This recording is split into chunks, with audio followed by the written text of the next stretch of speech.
Rupanya mata berselaput tebal senang je nak nipis. Tapi bukan cuci pakai air, bukan cuci pakai ubat titik.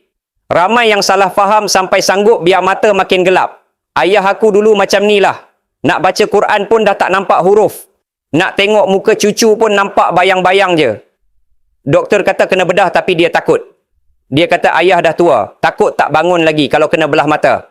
Paling sedih bila dia kata dunia dia makin sempit. Hari-hari dia doa minta sangat Allah pulangkan balik nikmat penglihatan dia walaupun sikit.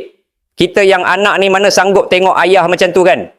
Sampailah aku jumpa satu cara ni. Bukan magic tapi ikhtiar nutrisi dari dalam. Aku bagi dia kapsul aman.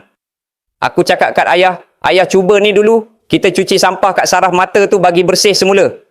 Alhamdulillah, tak sampai sebulan ayah tegur aku. Dah nampaklah urat daun kat luar tu. Masya Allah.